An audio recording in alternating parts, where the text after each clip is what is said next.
और चलिए खबरों में हम आगे बढ़ते हैं, जहां आपको बता दें फरीदाबाद लोकसभा से बीजेपी के उम्मीदवार और केंद्रीय राज्य मंत्री कृष्णा पाल गुर्जर ने बड़ा दावा किया। उन्होंने इंडिया न्यूज से खास बातचीत करते हुए कहा कि दूर दूर तक मैदान में कोई भी नहीं है और न ही बीजेपी के लिए कोई चुनौती है। उन्होंने कहा कि इस बार 2019 से भी ज्यादा भारी मतों से उनकी विजय होगी।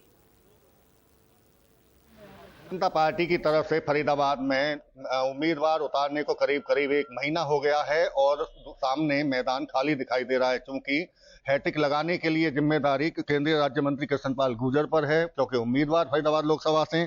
उनसे बात कर लेते हैं। सर, एक महीने के करीब डिक्लेयर हो गया आपकी टिकट को, लेकिन सामने अभी कोई दिखाई नहीं दे रहा है। क्या अभी भी चुनौती सी लगती है क्या? देखिए, चुनौती मोदी के सामने ना देश में है ना किसी लोकसभा सीट पर है।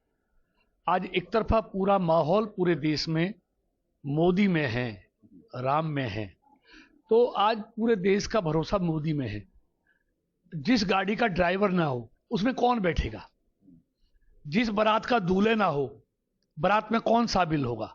तो आज देश में यही हालात है, ना कोई गाड़ी का ड्राइवर है ना बारात का दूल्हे है। तो लोग वोट डालें तो कहां डालें?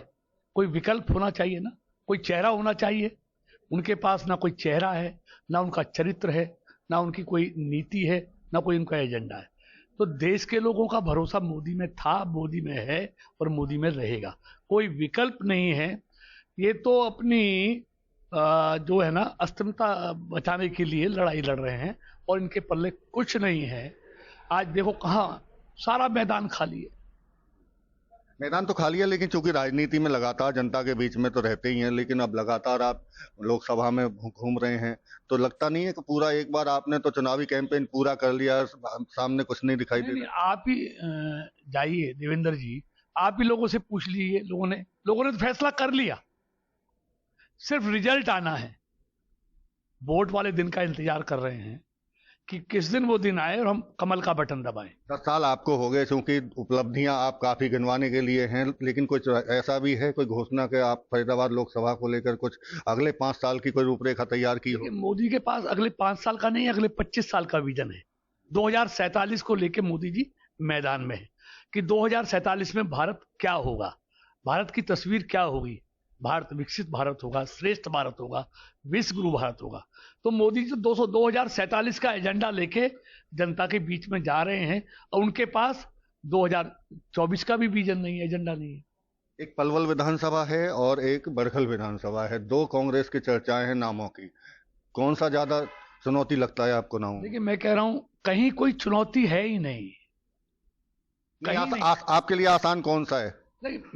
मैं कह रहा हूं कोई आ जाए, मोदी का कोई विकल्प नहीं है। फरीदाबाद में कोई किसी को दूर दूर तक कहीं कुछ नहीं है और एक नया इतिहास मोदी जी भी लिखेंगे देश में। और फरीदाबाद लोकसभा के क्षेत्र के 36 बिरादरी एक फिर से एक नया इतिहास बनाएंगी। 2019 से, मेरे कोट कर लीजिए, 2019 से बड़ी जीत भारतीय जनता पार्टी की 2024 में होगी। 2024 का दावा बड़ा है आपका, लेकिन क्योंकि मुख्यमंत्री नायब सिंह सैनी की रैली की शुरुआत होने जा रही है, फरीदाबाद में भी कई रैली होनी है, कब से शुरुआत होगी, कहां कब होगी? जी इसी से आइडिया लगा लीजिए। 14 तारीख की 2 रैली है फरीदाबाद में, एक साथ 2 रैली बीजेपी की। तो इससे अंदाजा लगा दीजिए कि फरीदाबाद में भारतीय जनता पार्टी का कितना बड़ा जनाधार है। एक दिन में 2 नेताओं की 2 रैली फरीदाबाद में होने जा रही हैं, उसी से आइडिया लगा लीजिए आप। बिल्कुल बड़ी बात कह रहे हैं केंद्रीय राज्य मंत्री कृष्णपाल गुर्जर। मैदान खाली पड़ा हुआ है, क्योंकि 1 महीने के करीब का वक्त उम्मीदवारी को हो चुका है और ऐसे में कैंपेन लगातार उनकी तरफ से जारी है और 2019 से 2024 में बड़ी जीत होने का वो दावा कर रहे हैं। फरीदाबाद से देवेंद्र कौशिक, इंडिया न्यूज।